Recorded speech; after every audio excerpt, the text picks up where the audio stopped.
Olá, turma, tudo bem com vocês, gente? Hoje nós vamos falar aqui sobre os processos, que envolve aí o tema 3, que fala sobre os indicadores de saúde e a agenda de 2030. Quando nós falamos de indicadores de saúde, nós estamos falando de algumas doenças que normalmente ela vem ocorrendo em maior frequência em determinados lugares. De uma forma geral, gente, existem algumas doenças, que estão ligadas ao processo da higienização pessoal e também ligada ao processo do saneamento básico, que infelizmente algumas cidades ainda não têm, isso que é direito de todo brasileiro. Automaticamente, devido a esses processos que envolvem, a questão da higienização e também o saneamento básico, acaba ocorrendo algumas doenças, como por exemplo a arcaradíase e a teníase, que são exemplos de verminoses, verminoses. Automaticamente são vermes que acabam tendo um processo de parasitismo que ocorre dentro do nosso organismo. Automaticamente elas ficam durante um determinado tempo e quando elas alcançam a sua fase adulta, elas acabam sendo expelidas do organismo e provocando de novo a contaminação em um outro meio, Existe a contaminação pela água, através do processo dos alimentos também, principalmente no processos que são transmitidos pelo porco e boi, Essa doença ela é transmitida de uma forma onde existe, a ingestão desses alimentos que estão contaminados. Depois de algum tempo, elas acabam se alojando no estômago, aonde depois ela vai ser liberada pelas fezes. E aí vai continuar de novo o novo processo de contaminação. Para essas doenças, verminoses, nós temos aí medicamentos, meios de prevenção para tentar ajudar, tanto o processo da arcaradíase como a hanseníase, como os verminoses e a trocoma, que são algumas doenças que estão ao redor de praticamente todas as populações e existe um meio de prevenção e também medicamentos que podem auxiliar na cura. Existe, gente, um processo em cada cidade, através dos atendimentos de saúde, uma questão de mapeamento das principais doenças que acabam ficando em determinadas regiões. Então, os indicadores, gente, eles têm um papel muito importante, porque é possível dar um parâmetro, de uma forma específica e com dados, de como que se encontra cada situação, em relação a doenças de cada município, de cada estado, E eu consigo ter uma noção em relação às regiões que é necessário ter um atendimento um pouco mais forte. Depois, nós vamos falar também dos indicadores de saúde. Então, automaticamente, é importante dar atenção às doenças que atingem uma população ao realizar aí diagnósticos de saúde. Mas somente esses dados não são suficientes para mapear as condições de saúde da população. É necessário, gente, agir, É necessário ter medidas de prevenção, é necessário ter um meio específico de atendimento para conseguir até mesmo, tentar evitar as perdas que vêm ocorrendo durante aí uma quantidade específica de habitantes. Automaticamente, gente, quando nós falamos de taxa de incidência de uma doença, é aquela taxa que ela consegue promover um processo, de aniquilação, então acaba levando as pessoas a óbito e poucas pessoas acabam sobrevivendo, Então é necessário ter uma noção de cada região, do aumento que está tendo e também da sua regeneração. Então é muito importante. Aqui no texto ele fala, sobre o mosquito da dengue, que algumas regiões tinham uma quantidade um pouco maior, desse processo epidêmico e outras regiões já tinham uma quantidade menor. Então, tudo isso deve ser analisado quando nós falamos aí de indicadores de saúde. Automaticamente, gente, devido a essas doenças que podem estar presentes aí em determinados lugares, existe o processo do aumento da mortalidade infantil, que corresponde aí, gente, a menores de 1 ano de idade. Então, automaticamente, existe um número bem agravante, Em 2017, a taxa de mortalidade infantil foi de 13,3, de acordo com o Instituto Brasileiro de Geografia e Estatística, que é o IBGE, e isso é um dado super preocupante, Devido a alguns parâmetros, ocorre o processo da perda, dessas crianças menores de 1 ano, e isso pode envolver condições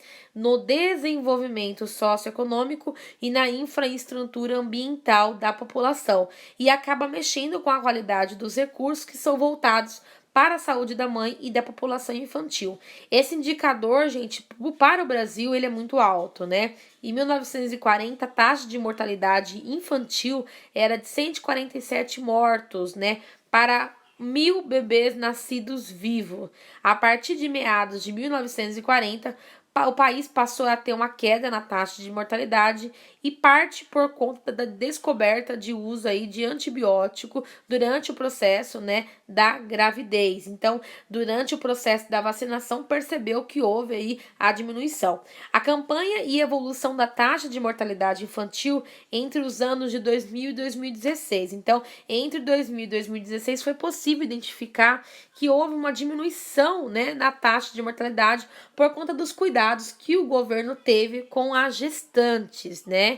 Uma coisa muito importante que envolve, né, essa taxa, né, de aumento de tempo, né, dessa criança, dessa sobrevivência, é o aleitamento materno. O aleitamento materno, gente, ele é o primeiro alimento do recém-nascido.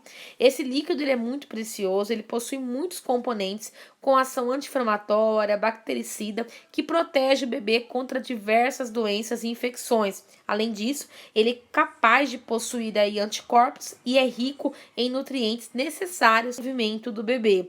Automaticamente, gente, o leite materno, ele traz algo muito específico e é importante você dar, né, para o bebê, pelo menos aí, gente, nos 6 primeiros meses. Existe uma ideia específica que é importante, né, o máximo que a mãe conseguir, né, dar para ter esse processo de imunidade. Mas os 6 primeiros meses são muito importantes, toda criança ter esse processo, né, de captação do leite materno. Existem algumas mulheres que por conta de algo, né, específico, ela não consegue, né, ter esse aleitamento materno. Então ela acaba indo para um lugar específico aonde existe doadores, né, de sangue, existem doadores de leite materno que vai ajudar, né, a outras mamães que talvez por uma questão, né, do próprio parto, né, ou por algo que ocorreu em relação ao corpo emocional e assim por diante, pode atrapalhar nesse processo do amamentamento, tá? É muito importante. Automaticamente, existe um outro ponto que nós iniciamos o tema 3 falando, que é o saneamento básico. Existem muitas regiões que não têm saneamento básico. A gente pode perceber que nós temos a imagem aí da população atendida por tratamento de água e a população atendida por tratamento de esgoto. As cores representam aí, né, norte, nordeste, centro-oeste, sudeste e sul. E a gente consegue perceber que tem regiões que tem 57,5% de atendimento à água. E esgoto, pior ainda, né, 23%. Então, assim, é necessário que todos, né, norte, nordeste, centro-oeste, sudeste, sul, tenham direito ao atendimento da água e também do esgoto. O saneamento básico, gente, ele é muito importante. Na página 37, nós temos aí o processo e o direito, né, das crianças terem acesso à escola. É de suma importância que todos tenham o processo de alfabetização, né, que tenham o processo de desenvolvimento e que isso seja dever de todos, né, que estão no poder, para que isso possa ser válido para todas as crianças, né, terem aí todos os graus em relação ao processo de escolaridade. Automaticamente, gente, por conta das vezes a família não ter tanta condição, o filho acaba deixando, né, de estudar para ajudar na renda, né? E isso é chamado de taxa de trabalho infantil. Então existem muitas famílias que os filhos, infelizmente, acabam não tendo, né, essa condição de estudar por conta desse trabalho que é promovido para a ajuda da família.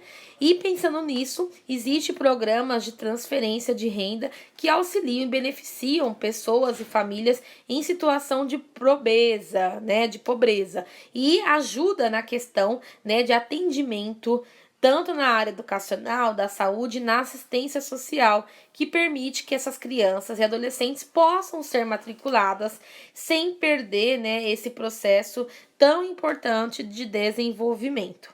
Para 2030, gente, existe um objetivo, né, através do Sistema de Desenvolvimento Sustentável, que é a ODS, que ajuda no processo também de sustentabilidade, que faz com que haja uma integração, né, de pessoas em relação aos processos que envolvem a questão ecológica e do meio ambiente e permite e tenha o processo de definição do prazo limite para atendimento, né, na maioria das metas traçadas para este ano. O desenvolvimento sustentável parte do princípio que as atividades das gerações atuais não devem comprometer a possibilidade das gerações futuras. Então, existe uma preocupação para que isso não venha a ser afetado, essa questão de desigualdade, tentar, né, amenizar esse processo de desigualdade. A ODS também ela é contra essa questão de o índice, né, de taxa de pessoas que têm dificuldade de estar se organizando, do processo da agricultura, da fome, do bem-estar, da saúde, da educação de qualidade. Então ele promove esses direitos, né, que todos devem ter, que todos devem possuir. Um dos itens da agenda de 2030 está relacionado às questões da fome e da melhoria da nutrição, que prevê acabar com a fome e garantir acesso a todas as pessoas, em particular aos pobres e aos indivíduos em situação de vulnerabilidade, incluindo crianças, a alimentos seguros, nutritivos e suficientes durante todo o ano. Então existe, né, um trabalho que está sendo feito para minimizar esse processo, né, gente, em relação a diversas famílias que não têm condição de ter aí, gente, um básico. Nós temos aí as porcentagens de subnutridos por país da América do Sul, então de 2004 a 2006 e de 2015 a 2017. A gente consegue perceber que há, né, um processo muito forte em relação a diversos constituintes para tentar diminuir e amenizar, né, essa questão de desigualdade que ocorre em todos os setores, tá bom, gente?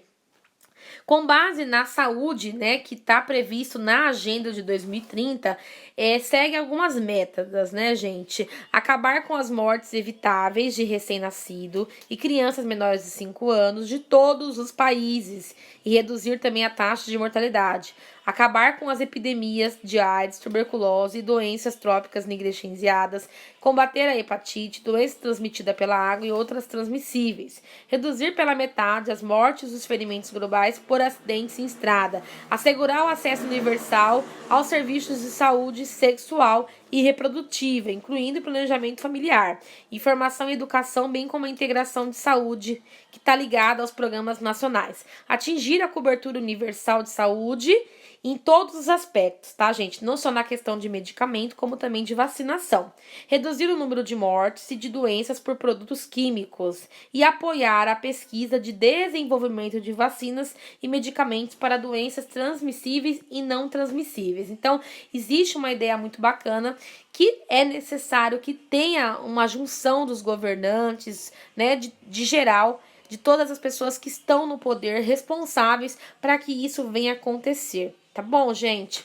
Depois, na nossa página 42, dá início aos nossos exercícios. Na semana que vem, nós vamos estar falando um pouquinho mais sobre essas questões que abrange o tema 3, tá bom, galera?